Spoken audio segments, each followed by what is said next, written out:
está contento de estar aquí con nosotros, pues mucho más. El doctor Don Melchor Sánchez de Toca y Alameda. Comenzamos con una breve oración para que así la presencia del Señor nos abra la mente y el corazón, para que esa palabra de Dios, siempre viva y actual, pues penetre en nosotros y tengamos también esa energía, esa fuerza en nosotros a través del Espíritu Santo para vivirla y comunicarla.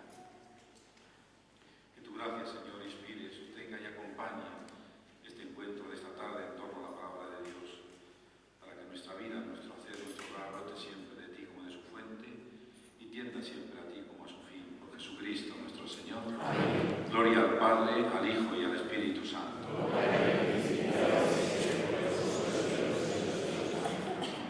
Damos la palabra a Juan Félix para presentar a Melchor. Tenemos la suerte de contar hoy con la presencia de Monseñor Melchor Sánchez de Toca, subsecretario del Pontificio Consejo de la Cultura de la Santa Sede. Tuve la fortuna de coincidir con él en Roma mientras estudiaba en el Pontificio Instituto Bíblico y él trabajaba ya al servicio de la Santa Sede. Cuando en señaladas ocasiones nos reuníamos los toledanos, pude percibir y valorar en él la jovialidad, sobre todo, y la alegría que a modo de sal sazonaba su entrega sacerdotal y su competencia en lo que la Iglesia le ha encomendado y que hacía sabroso todo encuentro con él. Espero que hoy también así sea. Seguro estoy. Don Melchor Sánchez de Toca nació en Jaca, estudió filosofía en la Universidad Complutense de Madrid, donde se graduó en 1989.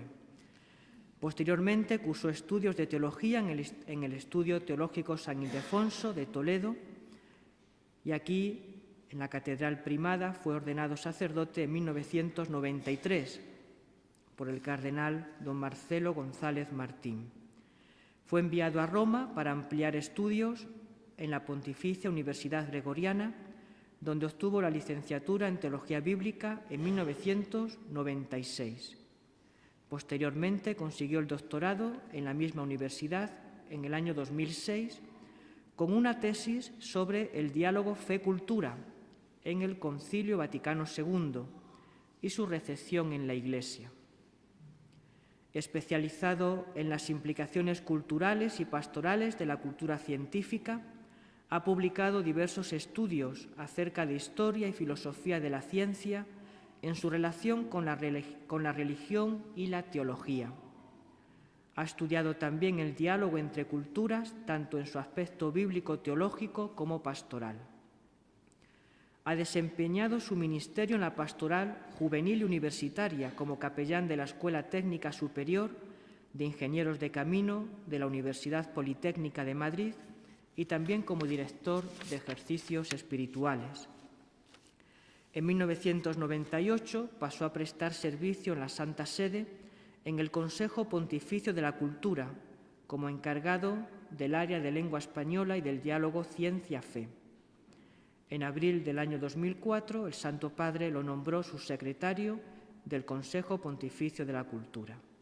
Muchísimas gracias, don Melchor, por aceptar nuestra invitación y por el esfuerzo de estar esta tarde con nosotros.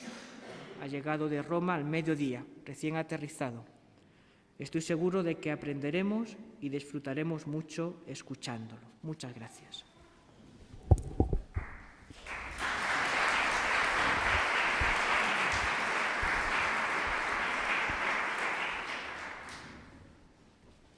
Muchas gracias, querido don Ángel.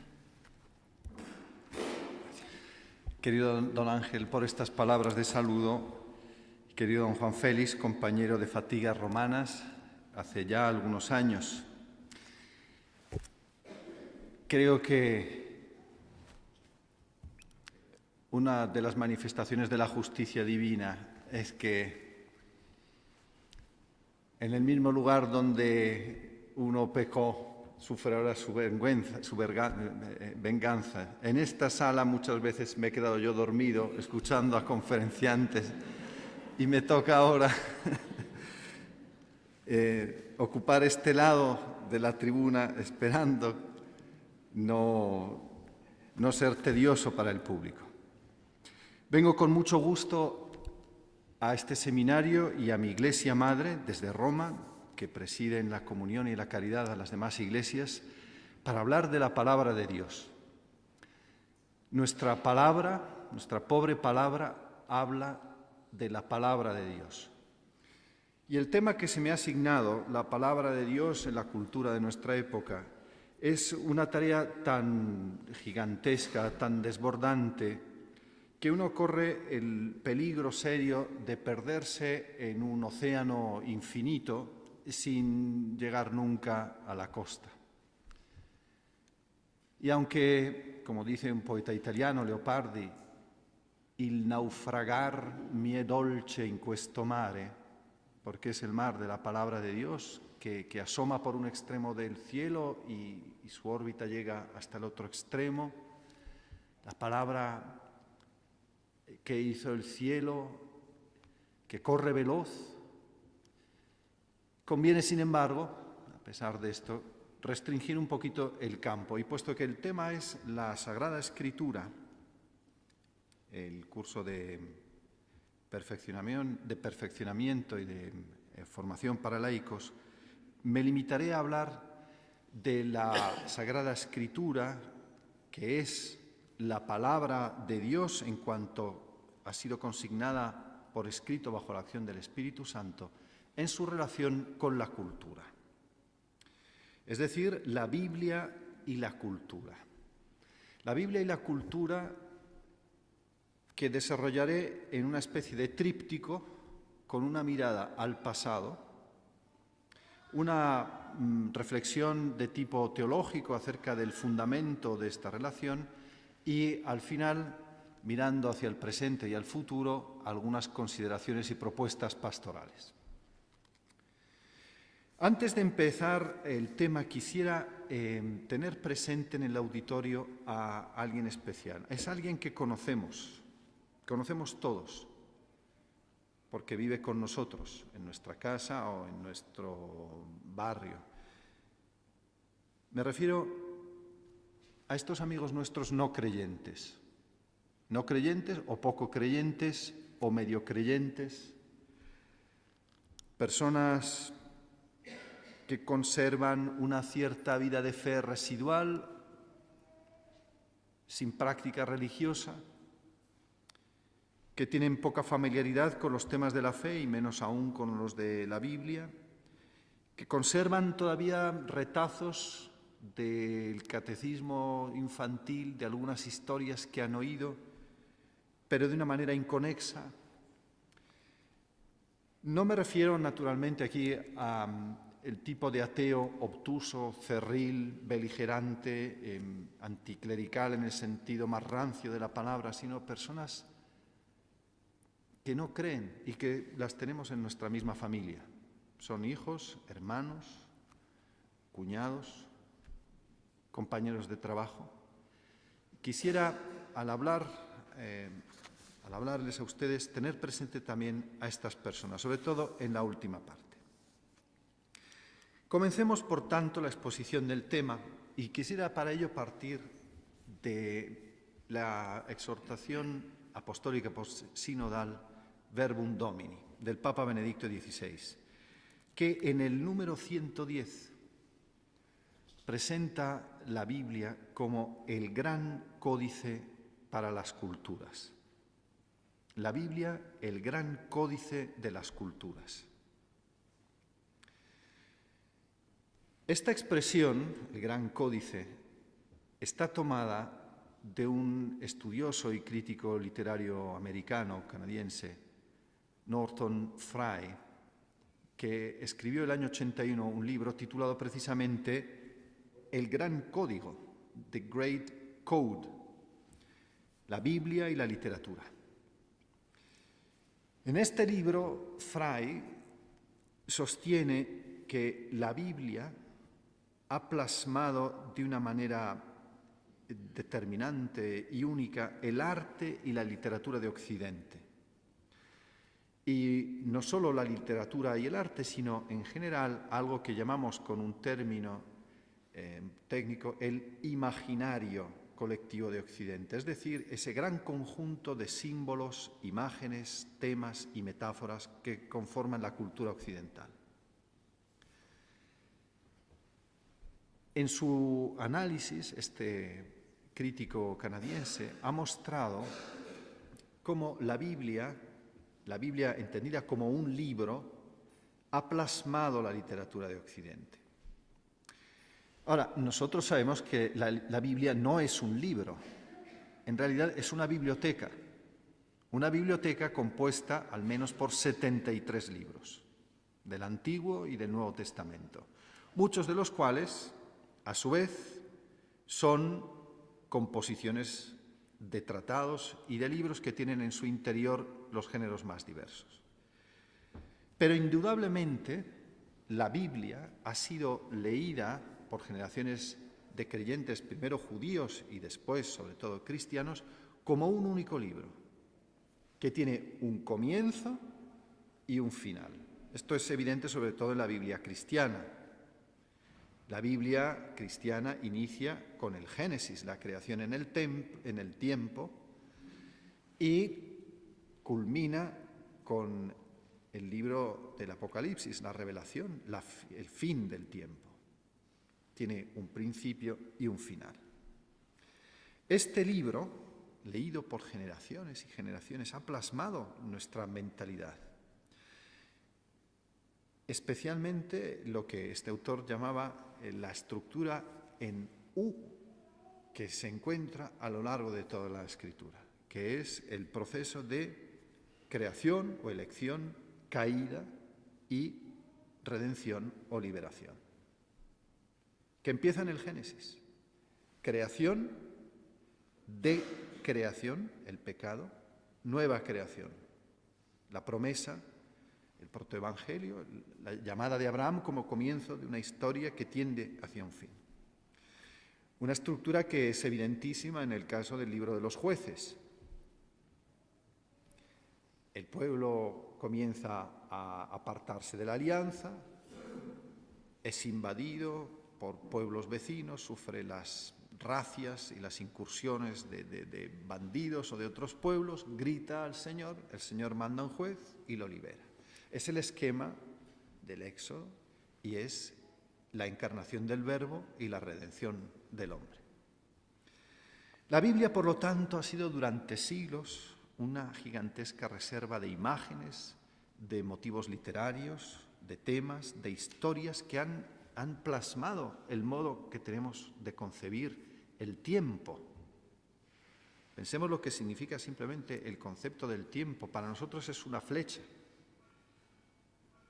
que va hacia Dios. En otras culturas no es así. Basta ir a la India, en la bandera de la India, en el escudo de la India está la rueda, el eterno retorno de lo mismo. Lo que ha sido será, siempre sí. Frey definía la Biblia como mitológica. El alma de una literatura es una mitología. Mitología, sin embargo, aquí no es un conjunto de fábulas inventadas que se contrapone al estudio científico o que se contrapone a la verdad. La mitología es el conjunto de símbolos, metáforas e imágenes que dan sentido y vertebran una determinada sociedad, haciendo de ella una cultura. De hecho, el gran escritor cristiano Lewis, el padre de las Crónicas de Narnia, amigo de Tolkien en Oxford, no tenía empacho en hablar del mito, el mito cristiano. La única diferencia es respecto a los mitos de otros pueblos, que aquí el mito se hizo carne, el mito se ha hecho verdad. El mito se hizo carne y habitó entre nosotros, podríamos decir. Todo esto nos lleva a una conclusión, y es que Europa ha aprendido a leer y a hablar en la Biblia. No es casualidad que el primer libro impreso en Europa, cuando se introdujeron los tipos móviles, lo que llamamos hoy la imprenta, haya sido precisamente la Biblia. la Biblia de Gutenberg, es el primer libro impreso en Europa. En España, el primer libro impreso son las Loores en honor de la Virgen, un libro escrito en valenciano, que también es significativo. Y es por eso revelador que la Biblia está en el origen de la literatura nacional y de la lengua de muchos pueblos. Por citar solo dos ejemplos, la Biblia de Lutero es el origen de la lengua alemana actual. Lutero, con su traducción, ha creado la lengua alemana. Y del inglés se podría decir lo mismo acerca de la Biblia del rey Jaime. Estos son hechos históricos, culturales, que están ahí, de tal manera que alguien tan radicalmente anticristiano como Nietzsche, en su Aurora, que es una colección de aforismos y proverbios, dice: para nosotros, Abraham es más que cualquier otro personaje de la historia griega o teutónica. Entre lo que experimentamos cuando rezamos los salmos y lo que sentimos cuando leemos a Píndaro o a Petrarca, hay la misma diferencia que entre la patria y la tierra extranjera. Los salmos son nuestra patria. Y si de la literatura pasamos a las demás artes, enseguida nos damos cuenta de que la Biblia ha sido, como dice Marc Chagall, el pintor judío, el artista judío, ha sido la paleta donde los pintores han mojado sus pinceles. La historia de la pintura en Occidente nace con la Biblia. Los grandes temas han sido los temas bíblicos. Desde los primeros esbozos en las catacumbas cristianas, los primeros frescos, hasta la Capilla Sixtina, Europa ha aprendido a pintar, como dice Chagall, mojando sus pinceles en la Biblia. ¿Y qué decir de la música? No se entendería, de nuevo, sin la Escritura. Pensemos solamente en este dato: la polifonía. La polifonía ha surgido en Occidente. No se encuentra polifonía en otras culturas, se encuentran cantos monódicos. La polifonía se ha ido desarrollando en Occidente a lo largo de la Edad Media. La polifonía, canto vocal, y la sinfonía, es decir, la suma de instrumentos o voces que, cantando melodías diversas, crean unidad, una unidad superior.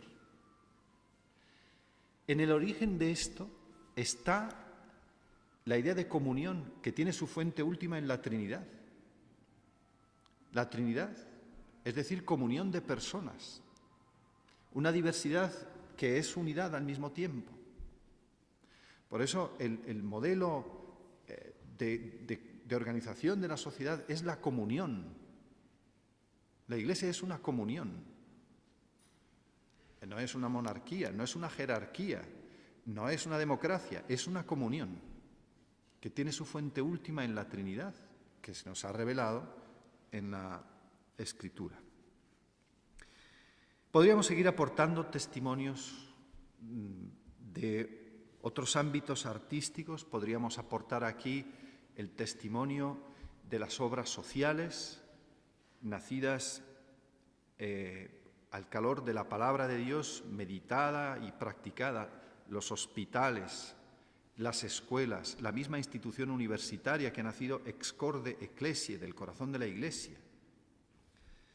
Pero ni siquiera haría falta, basta un paseo por las calles de Toledo para darse cuenta de en qué medida la Biblia ha plasmado nuestra cultura.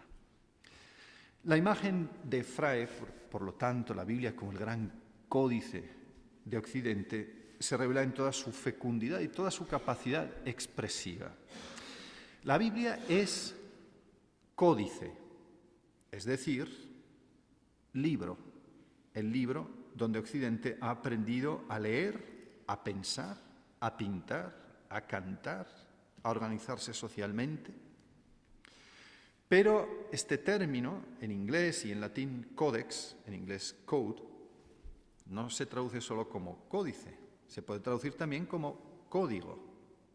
De manera que la Biblia es también el código de la cultura occidental. Y código es la palabra que permite descifrar, decodificar un texto. Y código es también un conjunto de normas que regulan la vida de una sociedad. Hablamos del Código Civil. La Biblia es todo esto. La Biblia es códice, es código que me permite descifrar, es un conjunto de normas. Dicho de otro modo, sin la Biblia la cultura occidental no sería comprensible. Lo mismo que si nos falta un código, la piedra Rosetta, no podríamos descifrar el lenguaje de los jeroglíficos. En esta afirmación no hay nada de triunfalismo. No estoy diciendo que sea mejor la cultura occidental, digo simplemente que sin la Biblia es literalmente incomprensible. Ahora bien, ¿por qué es esto así? Y esta es la segunda hoja del tríptico, en la que hablaré del fundamento teológico de esta afirmación. ¿Por qué es así? ¿Por qué decimos que la Biblia es el gran códice de Occidente? ¿Es un fenómeno único? ¿Se ha dado más veces? ¿Es necesario que se dé? Pues bien, si miramos las cosas con más detenimiento, nos daremos cuenta de que la especial relación que hay entre la Biblia y la cultura de Occidente no es un hecho exclusivo, ni tampoco es un hecho circunstancial o extrínseco. Veamos la primera de estas afirmaciones. La relación especial entre la Biblia y la cultura occidental no es un hecho exclusivo. No lo es porque la Biblia, como palabra de Dios, no agota sus posibilidades expresivas en un solo modelo cultural. De hecho, la exhortación apostólica Verbum Domini habla de la Biblia como el código de las culturas, no solo de una, y añade: la palabra de Dios ha inspirado a lo largo de los siglos las diferentes culturas, generando valores morales fundamentales, expresiones artísticas excelentes y estilos de vida ejemplares. En las diferentes culturas, no solo en esta. Esta relación entre la palabra de Dios y las culturas es de una gran complejidad y delicadeza. Habló de ella el Concilio Vaticano II en la Constitución Gaudium et Spes y el Magisterio de los Papas. La palabra de Dios se expresa necesariamente en las lenguas de los hombres. Nadie recibe la palabra de Dios directamente en su cabeza. Se transmite en una lengua determinada, con categorías culturales y mentales determinadas. A nosotros la Biblia nos ha llegado en hebreo, un poquito en arameo y en griego. Las palabras de Jesús no nos han llegado en la lengua en que las pronunció, sino en otra lengua, en griego.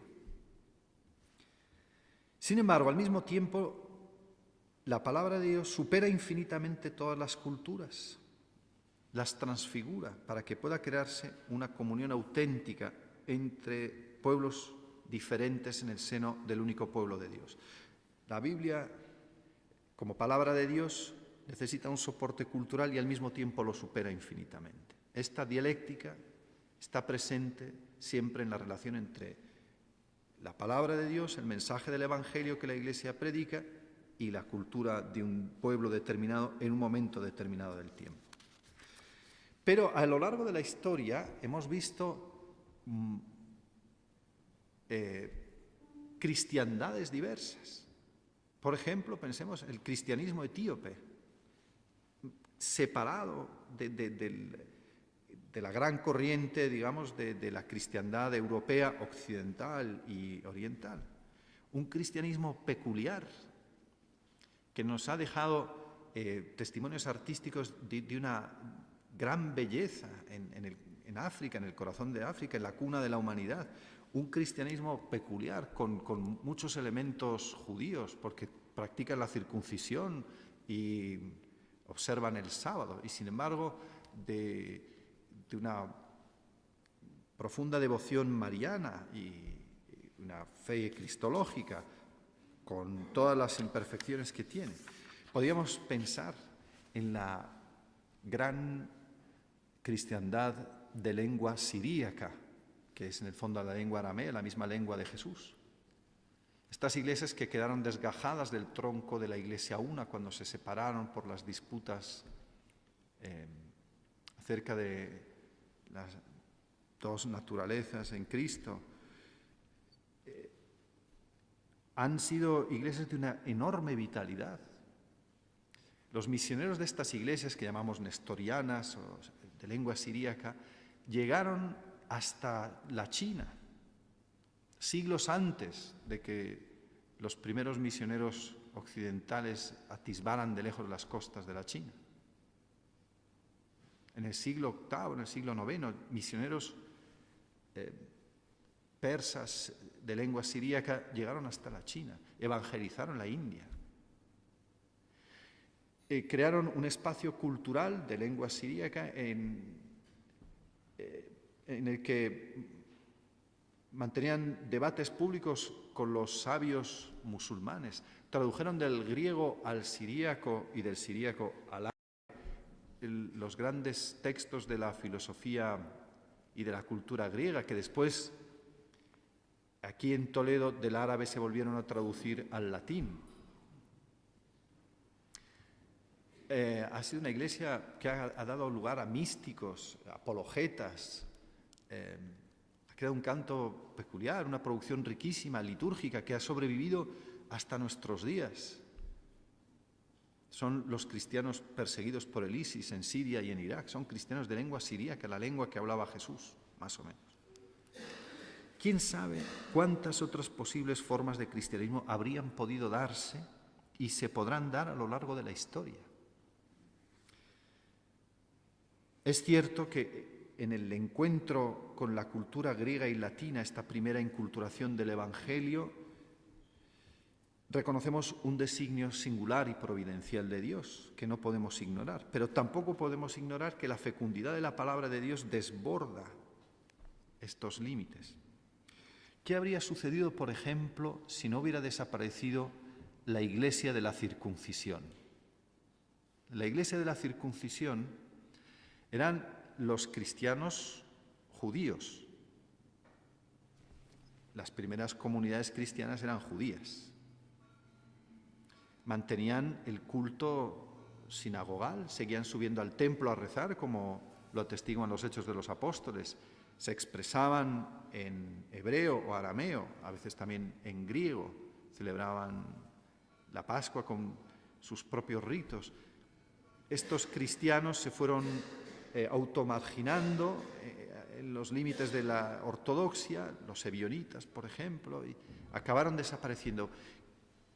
Podemos imaginarnos qué habría significado la presencia de una iglesia de lengua hebrea, aramea, con los ritos y la liturgia judía purificados y integrados junto con la fe cristiana. La imaginación podría continuar su vuelo, soñar lo que habría podido suceder en China si no se hubieran suprimido los ritos chinos, el intento misionero de Matteo Ricci, que se introdujo en la corte del emperador de la China como matemático y como sabio, tratando de entender la cultura china para poder traducir y expresar en categorías chinas comprensibles el mensaje del Evangelio. Por lo tanto, la Biblia es el código de Occidente, pero ha habido otros cristianismos posibles y habrá otros en el futuro. La segunda afirmación que hacía es que el vínculo entre la Biblia y la cultura occidental no es algo extrínseco, sino que hay una relación necesaria. Para entenderlo claramente, la Odisea es otro de los grandes libros que han formado la cultura occidental. El tema del viaje. En realidad no es el tema del viaje, es el tema del regreso. La nostalgia significa el dolor por el regreso. Es Ulises que regresa a Ítaca, se entretiene un poco por el camino, 20 años, mientras su mujer espera pacientemente, tejiendo y destejiendo la tela, Penélope. Ahora bien, por muy importante que sea el papel cultural que ha tenido la Odisea en la formación de nuestra cultura, es completamente accidental, es secundario. La Biblia no. ¿Por qué? Con Juan Pablo II podríamos decir, lo dijo en España el año 82 en su encuentro con el mundo universitario y después está también en la carta de fundación del Consejo Pontificio de la Cultura, que la síntesis entre la fe y la cultura, entre la palabra de Dios y una cultura, no es sólo una exigencia de la cultura, sino también de la fe. Una fe que no se hace cultura, que no se encarna en una cultura, no se expresa culturalmente, es una fe no plenamente acogida, no totalmente pensada, no fielmente vivida. Veamos un poco por qué. En su discurso en la UNESCO, el año 1980, Juan Pablo II, el pontífice polaco, recordaba que existe una relación constitutiva entre la religión en general, el cristianismo en particular, y la cultura. Y explicaba así.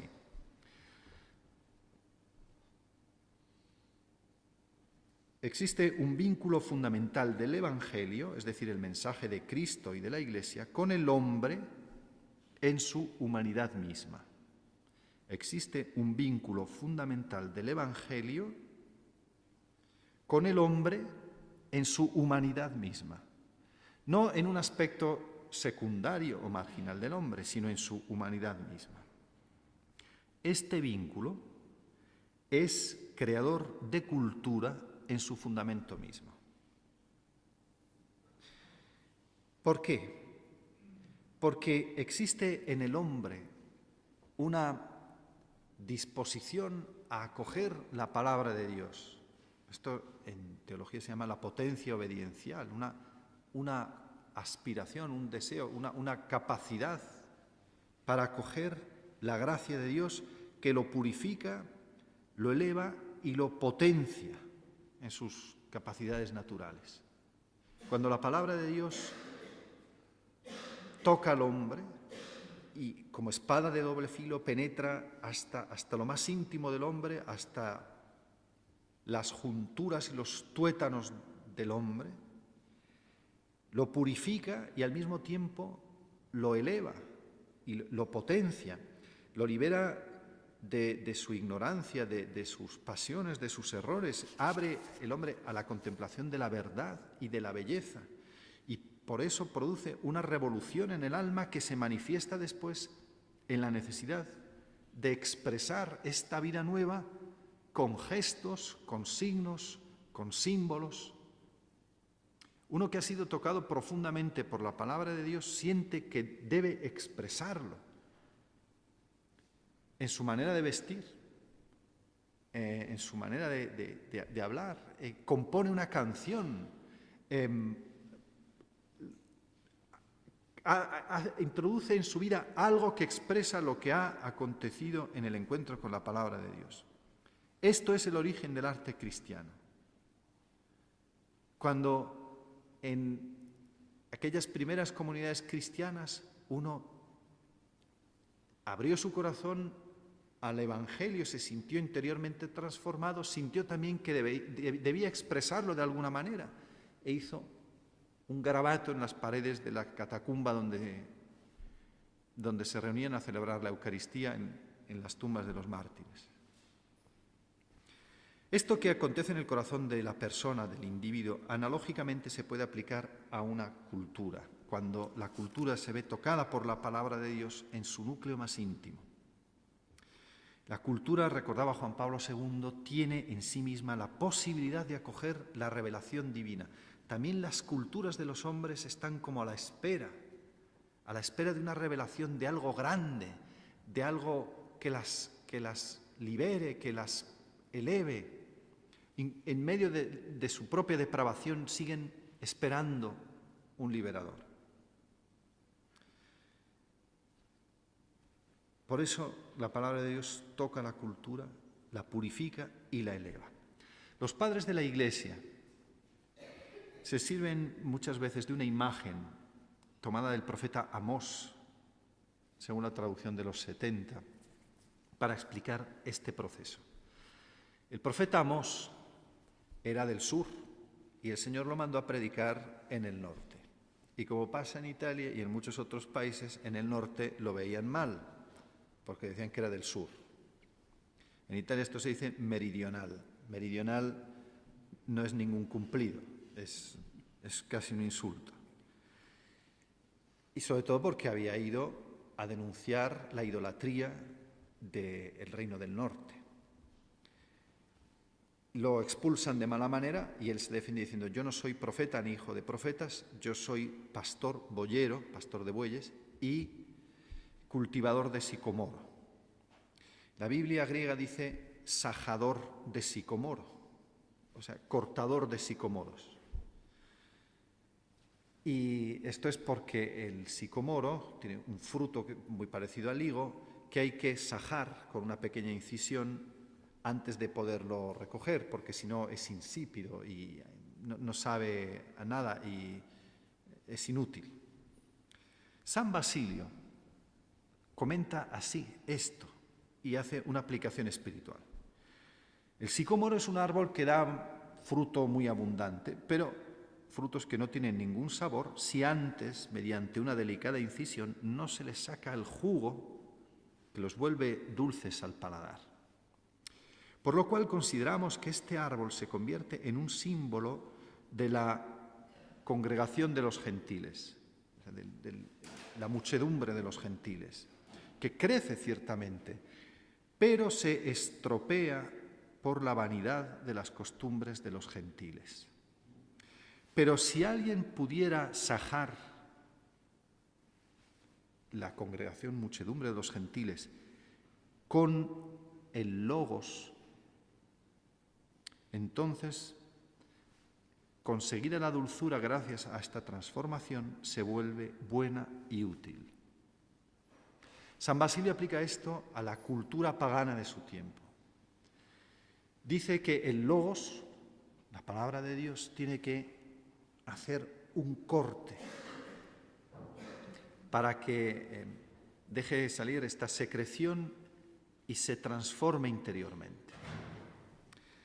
Y esto lo puede hacer el logos con todo derecho, el logos creador, que tiene derecho de intervenir en el hombre, analógicamente en una cultura, para sanar, purificar y elevar toda realidad humana. También en esta cultura. En resumen, el código de la cultura occidental ha sido una realización necesaria, pero quizá no la única posible de las muchas que la palabra de Dios, encarnándose, es capaz de generar, también en nuestro tiempo. Y esto me lleva, por fin, en la última parte, a la mirada a nuestro tiempo y al futuro. Hemos hablado del pasado, pero es evidente a la luz de cuanto llevo diciendo que la palabra de Dios, la Biblia, tiene que continuar el proceso de fecundación cultural, de vivificación iniciado hace tiempo. También este mundo en el que vivimos, esta cultura, tiene esta disposición interior que ella misma desconoce a acoger el mensaje del Evangelio. Hay una apertura intrínseca de las culturas a la palabra de Dios. Hay que quitar la escoria que las cubre, la ceniza que la oculta. La tentación más fácil para nosotros es condenar y decir que es un mundo pervertido, que ha olvidado a Dios y que camina hacia su autodestrucción. Sí, pero si miramos más atentamente, encontramos estas que llamaba el padre Carrier piedras de espera, como en los edificios. Cuando en la fachada de un edificio deja el borde sin rematar con unas piedras para que al construir un nuevo edificio pueda encajar y hacer una fachada continua. Hay un anhelo, hay aspiraciones ocultas, hay deseos que en el fondo son deseos de Dios. Pero las dificultades son reales y no pequeñas, y algunas paradójicamente podrían convertirse en nuestros puntos de fuerza. Voy a comenzar con una constatación doble, que es aparentemente paradójica, que es esta. Nunca antes habíamos tenido a disposición tanta riqueza de textos de la Escritura y nunca antes había sido la Biblia tan desconocida. Hoy día todo el mundo puede tener acceso a una Biblia. Hay muchas, incluso en cualquier dispositivo, en un celular, en una tableta, tenemos Biblias en varias ediciones, varias traducciones, varias lenguas.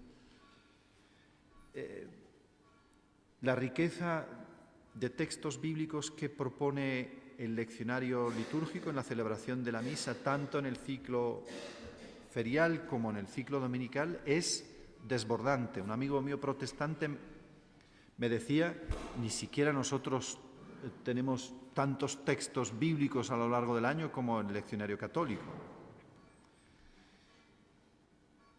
Durante generaciones, los cristianos no tenían acceso a la Biblia, o porque no sabían leer y tenían que contentarse con la Biblia de los pobres en los frescos o los retablos, o porque no había ediciones disponibles, o porque en el fondo no estaba bien visto que uno leyera la Biblia por su cuenta. Santa Teresa de Lisieux cuenta cómo encontró un texto de los Evangelios que venía dentro de un devocionario en el que había devociones, el rosario, letanías y el texto de los Evangelios, como si fuera una devoción más. Teresa de Lisieux lo arrancó, lo cosió y lo llevaba colgado del pecho.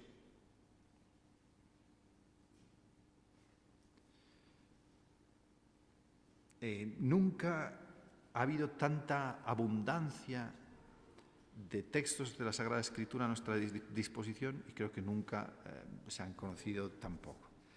Podríamos preguntarnos si se está cumpliendo lo que deseaba el concilio en la Dei Verbum, que recomendaba la lectura de la Escritura, el sublime conocimiento de Jesucristo, porque, citando San Jerónimo, desconocer a las Escrituras es desconocer a Cristo, e invitaba a llegarse al texto sagrado ya por la Sagrada Liturgia, ya por la lectura espiritual, ya por otras instituciones aptas para ella. Lo que tenemos que preguntarnos es si esta abundancia de textos de la Escritura que tenemos a diario, en los textos de la misa, el oficio, el breviario, están dando lugar a una nueva floración de expresiones artísticas y culturales, inspiradas por la palabra de Dios. Si la música es un índice de esto, tendríamos que reconocer que la situación no es muy feliz, porque hay muchos cantos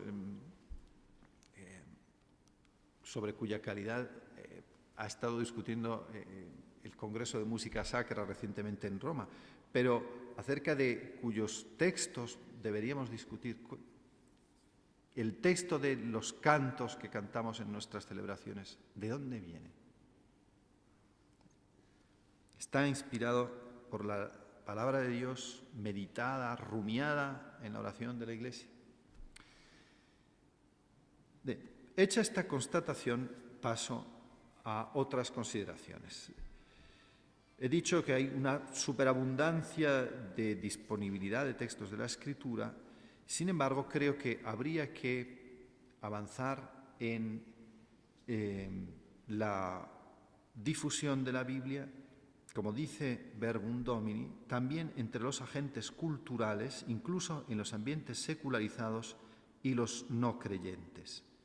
La Sagrada Escritura contiene valores antropológicos y filosóficos que han influido positivamente en la humanidad y que pueden ser compartidos incluso por quienes no tienen fe. Es motivo de sorpresa que, siendo la Biblia el código cultural de Occidente, no se estudie en la escuela. No digo en clase de religión, donde imagino que un poco se estudiará, sino en clase de literatura.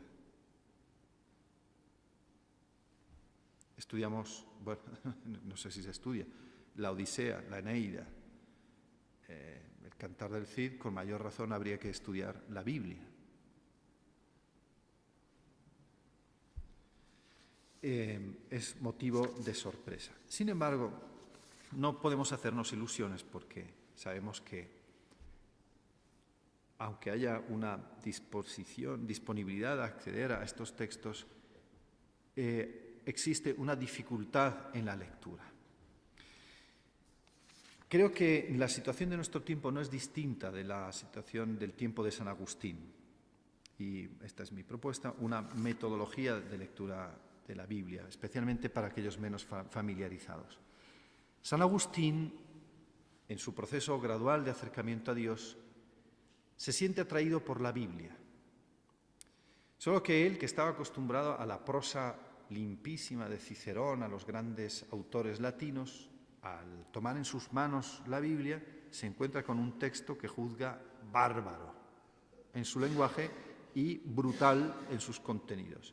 Y se quedó escandalizado, como le sucede a mucha gente que coge la Biblia y empieza a leer en el Antiguo Testamento páginas crudas, violentas, y dicen, yo no quiero tener nada que ver con ese Dios violento, el Dios vengador del Antiguo Testamento. San Agustín dice en las Confesiones: decidí aplicar mi ánimo a las Sagradas Escrituras y ver qué tal era. Ese propósito de principios de año de mucha gente, este año voy a leer la Biblia. Sin embargo, al fijar la atención en ellas, simplemente me parecieron indignas de parangonarse con la majestad de los escritos de Cicerón. Mi hinchazón recusaba su estilo y mi mente no penetraba su interior. ¿Cómo logró Agustín superar sus dificultades en la lectura de la Biblia? Gracias al encuentro con Ambrosio. Fue a escuchar a Ambrosio en Milán, atraído por la fama de la elocuencia de San Ambrosio, y se sintió atraído por el modo en que Ambrosio explicaba la Escritura, la lectura que hacía y que enseñaba de la Escritura, repitiendo muchas veces que la letra mata y que el espíritu da vida, que hay que hacer una lectura espiritual de la Escritura. Así, dice él, oía con gusto decir muchas veces a Ambrosio en sus sermones al pueblo, recomendando con mucho encarecimiento como una regla segura que la regla mata y el espíritu vivifica, al exponer aquellos pasajes que, tomados a la letra, parecían enseñar la perversidad, pero que interpretados en un sentido espiritual, roto el velo místico que les envolvía, no decían nada que pudiera ofenderme, aunque todavía ignorase si las cosas que decían eran o no verdaderas. Es el proceso de conversión de San Agustín. Muchos de nuestros contemporáneos sienten todavía alguna atracción por la Biblia, como algo espiritual. Van buscando escritos espirituales en el libro tibetano de los muertos, en la Cábala, en escritos de la nueva era. Pero se topan con dificultades, un lenguaje difícil, géneros desconocidos, situaciones incomprensibles.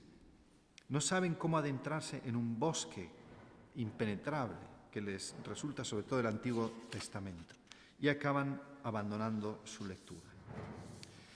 Es necesaria una pedagogía bíblica que enseñe al hombre a acercarse a la Biblia. Y creo que habría que comenzar con una especie de lectura espiritual, como proponía Ambrosio, es decir, comenzar descifrando las grandes claves antropológicas, los grandes símbolos de la Escritura, traducidos a un lenguaje accesible al hombre de hoy. Es una lectura insuficiente, pero necesaria para comenzar. Es comenzar a partir de las grandes categorías simbólicas de la Biblia, los grandes símbolos que utiliza la Escritura: el agua, la roca, el árbol, la culpa, el perdón, la paternidad, para ir avanzando gradualmente hacia un cambio de costumbres, al mensaje moral y llegar finalmente al conocimiento de Cristo, que es el corazón de la Escritura. Es algo parecido a la preparación al bautismo de los primeros cristianos. Las catequesis prebautismales se referían sobre todo al credo, pero pedían un cambio en las costumbres antes de poder acceder a los misterios. Un cambio muy gradual que comenzaba con los escritos, digamos, más éticos de la Biblia, sobre todo Proverbios y Job, para propiciar un cambio de costumbres que purificara la mirada para poder llegar al corazón de la Escritura. Y por último, mencionaré únicamente la experiencia de las lecturas continuadas de la Sagrada Escritura. El Papa propone en la última carta apostólica, Misericordia et Misera, dedicar al año en las comunidades y en las parroquias una jornada a la palabra de Dios con iniciativas apropiadas. Últimamente se ha ido poniendo de moda la lectura continua de la Biblia. Hace poco en Italia se llevó a cabo en la RAI una lectura íntegra de la Biblia. No sabían cuánta gente respondería. Respondieron a la llamada 150.000 personas y solo pudieron leer 3.000. Lo mismo que se hace la lectura del Quijote. Bueno, son quizá modos de acercar, de poner al alcance de la gente la Sagrada Escritura para incitar a una lectura y un conocimiento más profundo. Tenemos que concluir esta conversación y quiero hacerlo no sin recordar el centro de la Escritura, que es Jesucristo. Jesucristo que nos ha amado y se ha entregado por nosotros, muerto por nuestros pecados y resucitado para nuestra salvación. El Papa recordaba que en la jerarquía de la verdad hay algunas que expresan de manera más directa el núcleo central del Evangelio. Y a este núcleo pertenece, dice él, la belleza del amor salvífico de Dios manifestado en Jesucristo, muerto y resucitado. El amor de Dios es el anuncio central de la Escritura, el amor de Dios manifestado en Jesucristo, muerto y resucitado. Este mensaje conserva toda su validez y no necesita de inculturación, porque todos los hombres, en todos los hombres y mujeres de todos los tiempos hay un anhelo de vida eterna, un deseo de felicidad, un deseo de vida. Y esto lo entiende cualquiera, el mensaje de un Dios que da la vida, que ha dado la vida con la resurrección de su Hijo de entre los muertos, no necesita más inculturación porque se entiende en todas partes. Comencé con la literatura y termino con la literatura. La novela de Ray Bradbury, Fahrenheit 451, habla de una sociedad que se ha vuelto enemiga de los libros y ha creado un cuerpo especial, los antiguos bomberos que apagaban fuegos, que se dedica a quemar con el fuego los libros que encuentran. protagonista empieza a vacilar en su fe, en la misión biblicida, cuando en una requisa de libros encuentra una Biblia y se la guarda.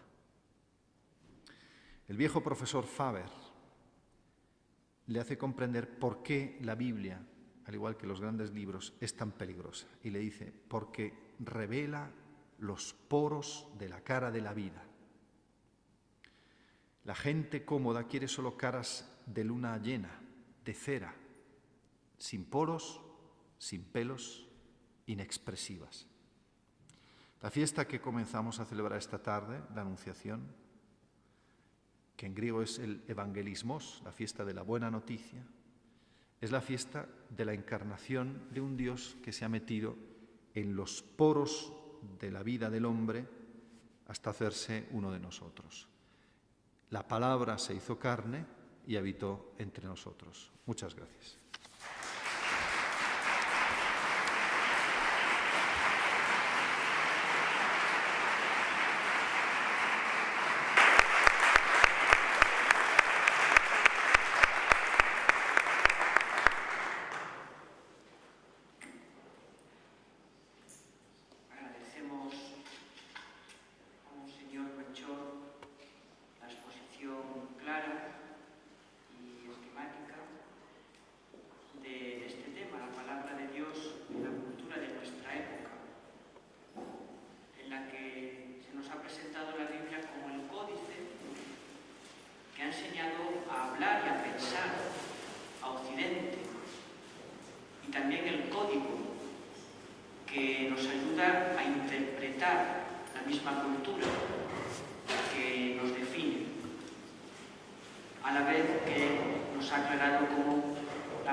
Tan claro.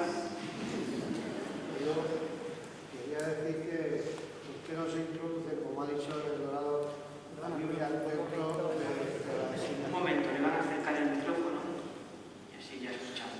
Que quería decir, igual que ha dicho el Dorado, que si tanto dado la importancia que tiene la Biblia, ¿por qué no se introduce en la enseñanza cultural de los colegios, sea religiosos o no sean? El problema no es solamente de ahora. Hoy quieren eliminar la religión del programa escolástico como para hablar de la Biblia. En nuestros países, en los países del sur de Europa, como consecuencia de la reforma protestante, se produjo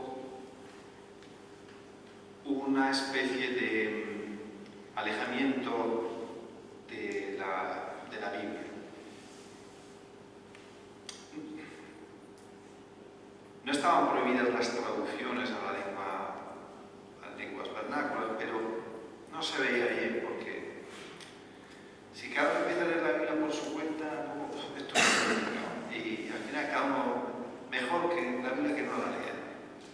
En misa ya se lee el Evangelio, que lo escuchen, el cura lo comenta, lo predica, y con eso es suficiente.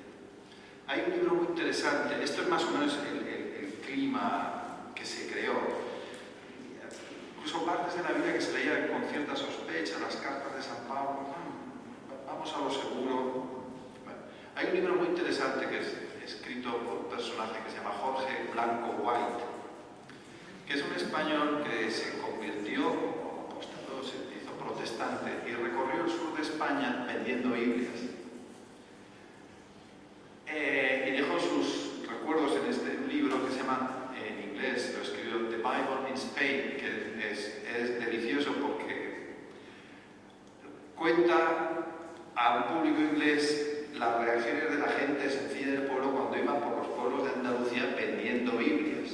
Creo que es de ahí el episodio famoso de un paisano a quien estaba tratando de venderle la Biblia y dice: mire, no creo en mi religión, que es la verdadera, como para creer en la suya. Bueno, el hecho es que no se leía. Sin embargo, por ejemplo, en la cristiandad oriental, rusa y griega, donde no hubo el problema de la reforma, la gente siguió leyendo normalmente la Biblia, los que podían leer al menos. El relato del peregrino ruso, él se nutre diariamente de la palabra de Dios leyendo su Biblia. Para nosotros la Biblia ha quedado como asociada al mundo protestante, pero la Biblia no es protestante, la Biblia es la palabra de Dios, la ha regalado a su iglesia. Y por tanto, esto de lo que se refiere a nosotros. ¿Por qué no se enseña en las escuelas? Creo que es simplemente por la ignorancia de muchos de nuestros políticos. Piensan que es un libro religioso, es decir, no hay problema en leer libros de otras culturas, el libro tibetano de los muertos, por ejemplo, incluso el Corán, pero si uno propone leer la Biblia en clase de literatura, dirían: no, esto es religioso. Bueno, sí, claro que es religioso, pero si nos ponemos así, también la Odisea es religiosa. Pero es un libro de cultura. Nuestros estudiantes, pienso sobre todo en las facultades de historia del arte, ¿cómo van a entender la historia del arte español si no leen la Biblia? Es que no pueden descifrar los grandes temas de la pintura, de la música, de la escultura.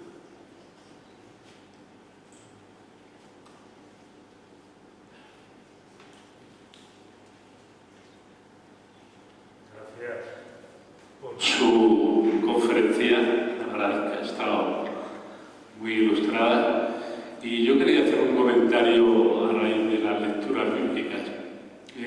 Yo concretamente, ahora como tenemos esos medios de internet, pues vas a una reflexión, a un versículo tal, y claro, te da opción a varias Biblias, ¿no? La Biblia tal, pongo a buscar y si encuentro 5 Biblias, las 5, el fondo es el mismo, ¿no? Pero un concepto un poco diferente. Entonces muchas veces, bueno, quizás a mí no, pero muchas veces yo pienso, digo, la gente al ver lo que esto diferencia, realmente ¿qué Biblia hacemos caso, no? Te aseguro que tenemos la Biblia que está ahora mismo editada por la Conferencia Episcopal, que es la que más nos lleva, ¿no? Que es la que, diríamos, teníamos que seguir. Pero en muchos momentos en que te pones a buscar un versículo tal, pues te encuentras con palabras diferentes, ¿no? ¿Qué nos diría usted al respecto? Bueno, ese es un problema que nos hemos encontrado todos. En unas convivencias, en una reunión de grupo en la parroquia, a ver, sacar la Biblia. Salmo... Bueno, ya, primero, si saben encontrar. Salmo 22. ¿Dónde están los salmos? Sí. Bueno, que no se sepa encontrar un libro en la Biblia, no digo ya en la escuela, sino en nuestros grupos de parroquia, indica lo mal que estamos. Bueno, entonces uno lee y dice: no, la mía dice otra cosa, la mía dice otra cosa, aquí dice otra cosa. Hombre, si uno después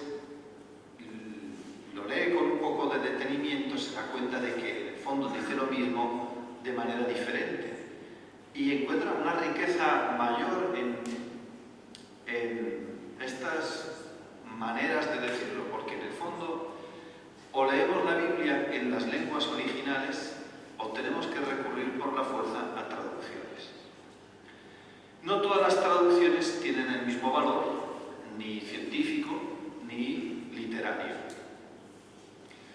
Nosotros tenemos el privilegio de poder saborear las lecturas, sobre todo de los Salmos y de muchas páginas del Antiguo Testamento, en la versión que está incluida dentro de la Conferencia Episcopal, que es de una gran belleza literaria.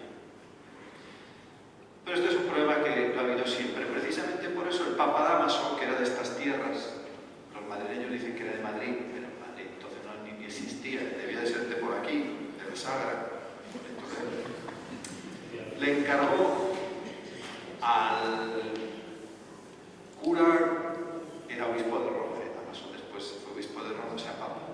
Encargó al cura más capacitado que tenía, Jerónimo, que revisara las traducciones que había a la Biblia en latín, confrontándolas con los originales, para tener una traducción que sirviera de referencia, para evitar esto que pasaba también entonces, porque había varias traducciones. Este trabajo que hizo San Jerónimo, que le llevó mucho tiempo, es lo que conocemos como la Vulgata, porque fue la traducción que se divulgó. Es la Vulgata. Y es que una traducción de la Biblia es siempre un acontecimiento cultural, tiene un impacto cultural enorme. La traducción que hizo Lutero de la Biblia al alemán ha dado origen a la lengua alemana, codificó la lengua alemana. ¿Cuál debería ser la traducción? Bueno, creo que por fin en España tenemos algo que siempre hemos echado de menos, que es una traducción completa de la Biblia, que es la misma que se proclama en las lecturas.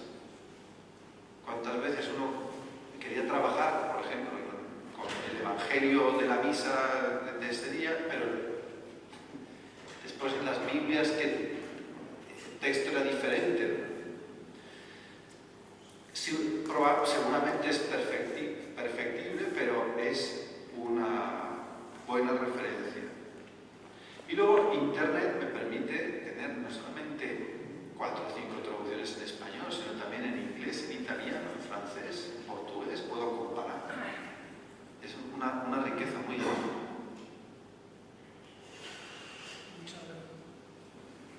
Muchas gracias por la ponencia. Yo quería comentarle, viendo el panorama, crisis económica, crisis de valores, la yihad, New Age, sectas que están en Europa,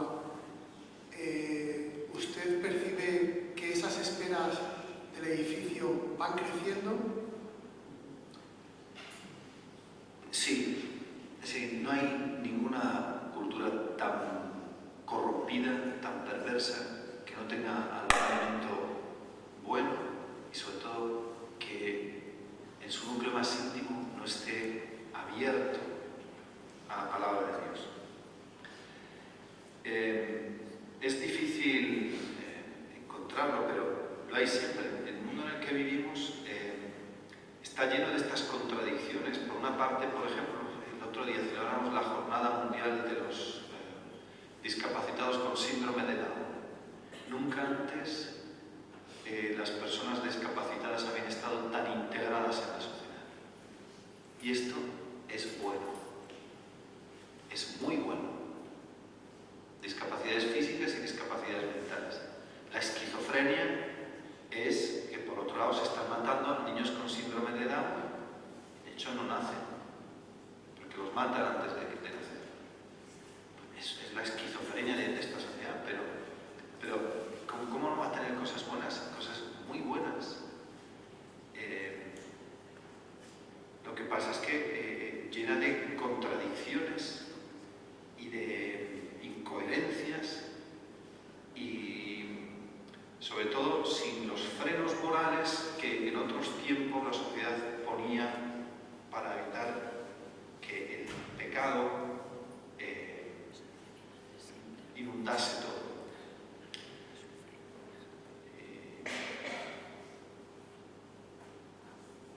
Estos frenos morales eran el pudor y la castidad. El peligro era la hipocresía. Pero siempre se ha dicho que la hipocresía era el precio que el pecado pagaba a la virtud. Es verdad, las sociedades moralmente rígidas tendían a mantener una fachada importante. La gente sufría mucho también con esa hipocresía. Sociedades muy duras, sobre todo con quien tenía un tropiezo.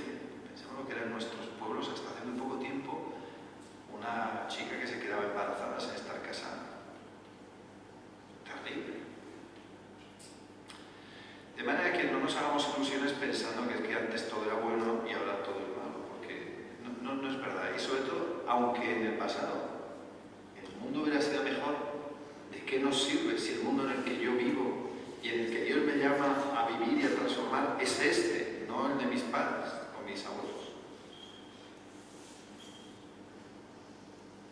San Agustín dice, comentando, a él le tocó vivir el hundimiento del Imperio Romano, una época parecida a la nuestra, y sin embargo era la época en la que estaba creciendo la Iglesia. No os lamentéis, hermanos, quejándoos de los tiempos que os han tocado vivir. Estos que van diciendo por ahí que nuestros tiempos son perversos, son malos y que antiguamente las cosas eran mejor, si a estos tales los hubieras podido poner en el pasado, también habrían dicho lo mismo. Y es verdad, eso el lamento es de los jóvenes de hoy, no estudian, en mis tiempos estudiaban. Eso yo creo que lo han dicho todas las generaciones desde Adán y Eva. Adán y Eva decían, los jóvenes de hoy no son como antes, mis tiempos. O sea, no nos engañemos pensando en una vuelta atrás. La historia no da nunca marcha atrás. El cristiano no mira para atrás, mira para adelante. Lo que tiene que hacer es transformar con la fuerza del Evangelio esta cultura y este mundo. Hay signos muy preocupantes. Esto es indudable. Estamos en una situación que se parece mucho a la Europa de los años 30. Aumento de los populismos, convulsiones geopolíticas enormes.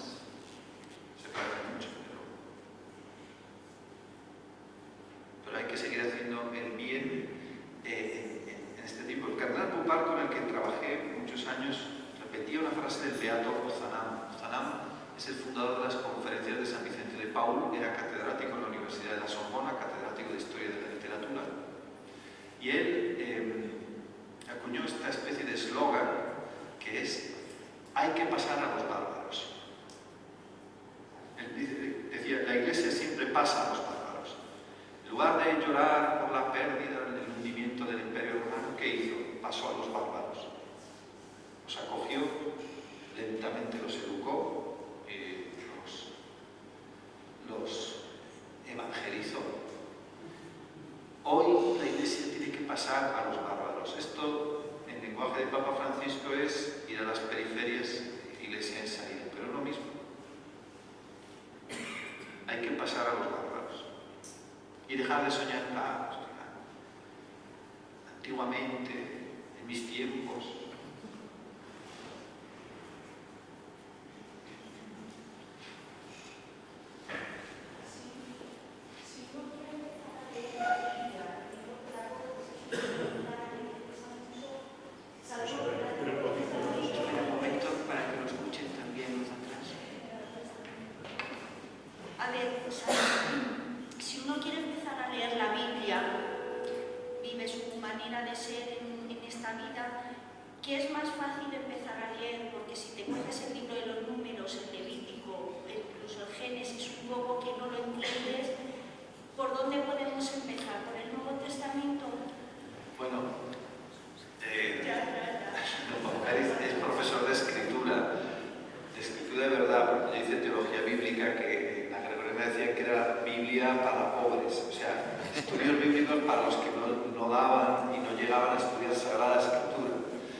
yo creo que esto es como la medicina.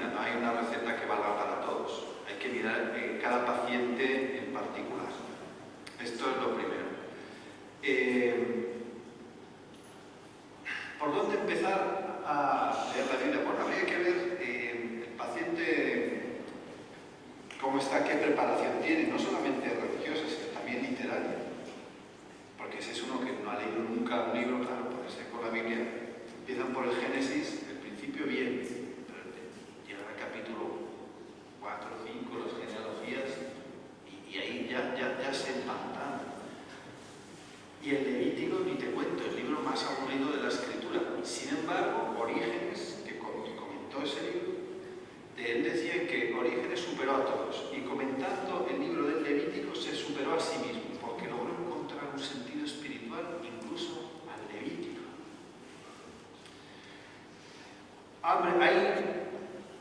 Hay varias propuestas. Una es los libros de historia de la narración, los libros empezando en el Génesis, saltando las partes legislativas. Otra propuesta es, por ejemplo, empezar con los libros poéticos y sapienciales. Antiguamente se leían mucho los proverbios, libros de proverbios, y el Siracia, que son colecciones de proverbios. Tienen es un destilado de sabiduría, la sabiduría de Israel, que hay que leer siempre a la luz de Cristo. Claro, lógicamente, para nosotros es más fácil empezar por el Nuevo Testamento. Yo propondría a muchos la lectura de un evangelio entero desde el principio hasta el final, porque el evangelio nos ha llegado siempre fragmentado, en perícopas. Perícopa significa en griego cortes. Y uno tiene la impresión que son milagros que se repiten, es el mismo. Lee un evangelio de cabo a rabo. Eso es para muchos una sorpresa. Para mí lo fue cuando por primera vez leí el evangelio de San Mateo y dije, ¡wow! Se me abrió un mundo. Las cartas de San Pablo. Leer las cartas de San Pablo.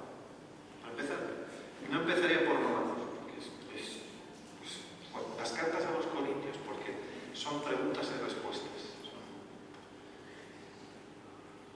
Y el Apocalipsis, pues el Apocalipsis ahí está. Leerlo para disfrutar, no para intentar entenderlo, porque si uno trata de ver a qué corresponde cada cosa se pierde. Leerlo para disfrutar, ya está. Hay muchos planes de lectura de la Biblia. Nuestros hermanos protestantes, como solo tienen la Escritura, no tienen la Eucaristía, lo han trabajado mucho y tienen programa de lectura de la Biblia en un año. Si se va en internet, planes de lectura de la Biblia, hay montones. Están adaptados a muchas circunstancias. Pero nosotros ya tenemos uno, el oficio de lecturas.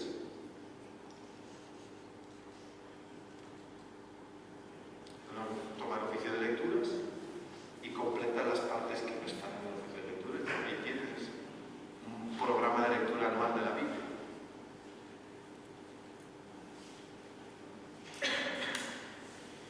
Bueno, por eso es mejor ir al médico y al especialista y que le recete exactamente lo que se sabe. Monseñor, usted ha dicho con mucho acierto en su preciosa conferencia de paso que cuando la palabra de Dios está en cualquier cultura, la ennoblece, la da sentido, la eleva, la abre horizontes, y esto es verdad, lo sabemos porque lo conocemos y porque incluso por experiencia los que somos mayores. Pero en la cultura de hoy, sobre todo en la de Occidente, tanto en la popular, sobre todo en la popular de la que yo vivo más, como en la más elitista, en la más científica, no tiene acceso a la palabra de Dios. Ahí lo vemos en la política, en las cosas intermedias, en los colegios, en todas partes. Y la razón es porque se elimina a Dios de la vida. Es una realidad que está ocurriendo. ¿Qué tenemos que hacer los laicos más urgente para que la palabra de Dios esté presente en nuestra cultura? Ya que por otro lado se niega el paso a cualquier estructura o a cualquier institución de la Iglesia hoy. Bueno, Su intervención suscita varias consideraciones. Ha tocado usted un problema, distinguir entre la cultura popular y la cultura de las élites. Es verdad. Hay un problema al que nos enfrentamos es que el verdadero enemigo no es el ateísmo.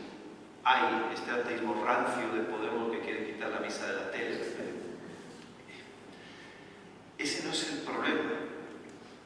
El problema es la indiferencia, que es una especie de gelatina, de blandiblue. Hay ateos con los que se puede discutir, aunque la discusión sea fuerte, pero con la mayor parte de la gente es que no hay discusión, es falta de interés, indiferencia total. Y eso hace muy difícil las cosas. Ese es el verdadero mal de nuestro tiempo. En otros tiempos eso se llamaba un ateísmo práctico. Es que no es ni ateísmo práctico porque es simple indiferencia, que es letal porque mata el alma.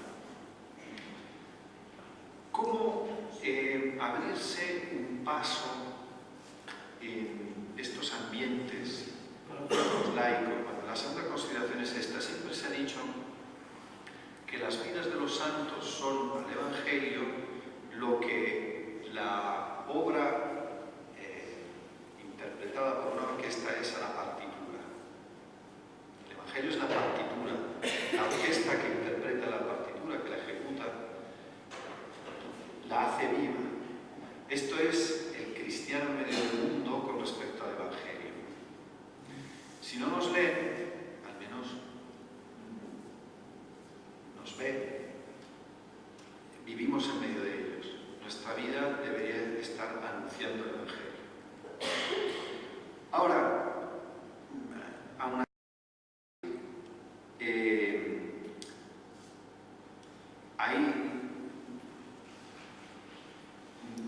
quizás no lean la Biblia tal cual, pero decía ahora en la entrevista en la radio, ahí cuando Dios les echa por la puerta, entra por la ventana. Hay otros medios para hacer llegar.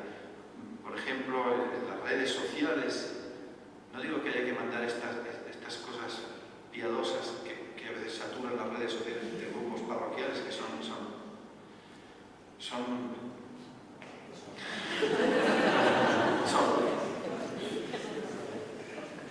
pero es un canal que puedo utilizar para transmitir la palabra de Dios. El mismo tweet, el cardenal Rovasi con el que trabajo recuerda que en realidad casi todos los dichos de Jesús, que se dicen con un término técnico, logia, o sea, palabras de Jesús, dichos de Jesús, caben en un tweet. Un tweet son 140 caracteres. Bueno, casi todas las bienaventuranzas, cada una de ellas cabe en 140 caracteres. El sermón de la montaña, cada una de las afirmaciones de Jesús.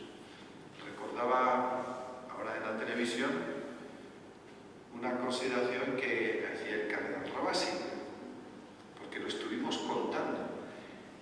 La frase de Jesús, dad al César lo que es de César y a Dios lo que es de Dios, que es una de las columnas de la civilización occidental, la separación entre el ámbito, la distinción entre el ámbito sagrado y el ámbito público, político. Distinción, no separación. Son en griego 50 caracteres. Ahí está, es un pilar de la cultura occidental. Bueno, ¿por qué no utilizar estas redes? Hoy día no hace falta un estudio de televisión. Un youtuber agarra con el computador o con su celular y se hace un vídeo, lo manda a la red. Si tiene fortuna, pues hay 20.000, 30.000 seguidores en todo el mundo escucha lo que dice este. Si San Pablo hubiera tenido estas posibilidades, ¿qué habría hecho?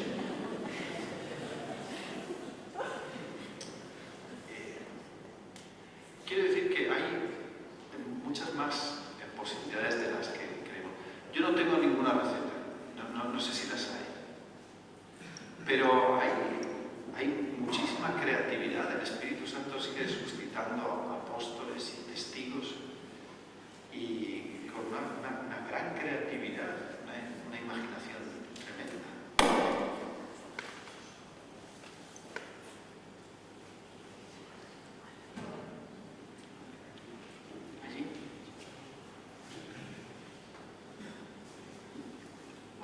Yo quiero decir algo muy sencillo y a veces sé decirlo. Lo único que me pasa es que, pues eso, que tengo la espada metida en el corazón y a veces sé decirlo. Bueno, mire, nos ha dicho usted que la Biblia es el código perfecto de la solución a todas las actitudes de la sociedad. Es verdad, enormemente lo creo. Por otra parte, vemos que el contexto de la Biblia muchas veces lo hemos tratado con contradicciones. Se ha visto que tiene contradicciones, porque lo hemos vivido. Luego, por otra parte, tenemos en la sociedad como una revolución cultural que no sabemos dónde va a quedar esto. Lo bueno de hecho, pues yo veo que la gente hoy es viva, todo el mundo piensa, todo, más que meditar no, pero pensar y tener criterio sí que hay, y eso es bueno, porque una cosa es criticar y otra cosa es tener criterio.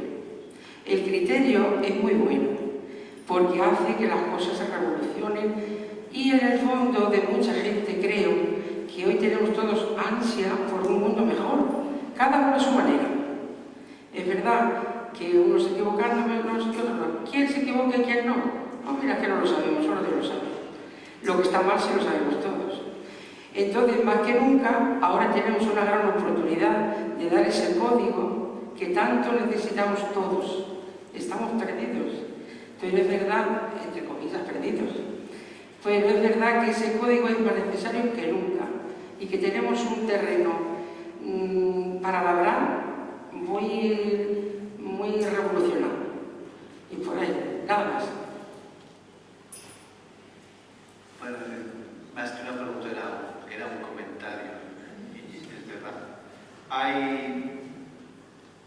Dice usted, la gente desearía un mundo mejor, es verdad, al mismo tiempo con muchas contradicciones e incoherencias, porque en el fondo también nosotros las tenemos. Vivimos esta incoherencia permanente entre lo que somos cristianos y lo que vivimos. Porque no vivimos lo que somos, o no siempre, o no totalmente. Y la gente lo sabe. Es verdad que a veces se escudan en nuestra incoherencia para justificar su propia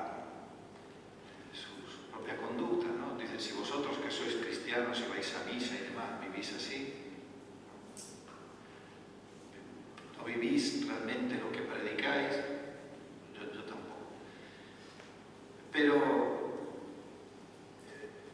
es verdad, hay deseos de bien en la gente, en el fondo desearían vivir mejor, ser mejores personas. Estos deseos afloran solamente en algunos momentos, sobre todo en los momentos de sufrimiento y de dolor y en las grandes crisis de la vida. Y luego, la mayor parte del tiempo, pues es verdad, dicen, pues como nosotros, lo que han oído en la tele. Esto es muy triste, pero es verdad. Hay muy poco tiempo para reflexionar. Esto es quizá la carencia más grave, la falta de tiempo de silencio para reflexionar. Cogen el autobús un día cualquiera, o el metro. En Roma, en esto no creo que sea diferente de Madrid. Todo el mundo va con los auriculares.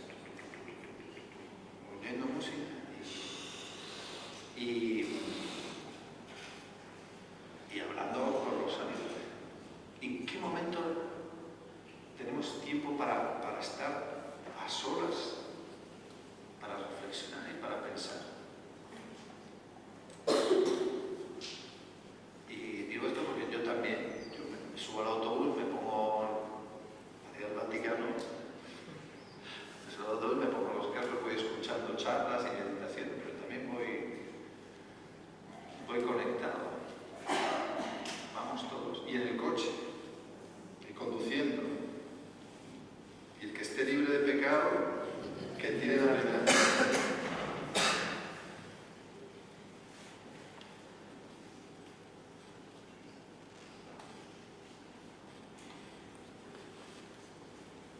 Muy bien, pues concluimos aquí el encuentro de este mes.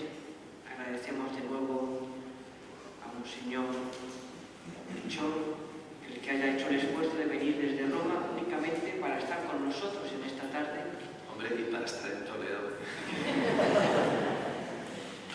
Y también les agradecemos a ustedes su fidelidad. Les esperamos el próximo mes, que será, si Dios quiere, ya la alegría de la Pascua, el 28 de abril, con la ponencia titulada La Palabra de Dios y su pedagogía para la enseñanza religiosa escolar. Pues muchísimas gracias a todos y nos vemos, si Dios quiere, el mes próximo.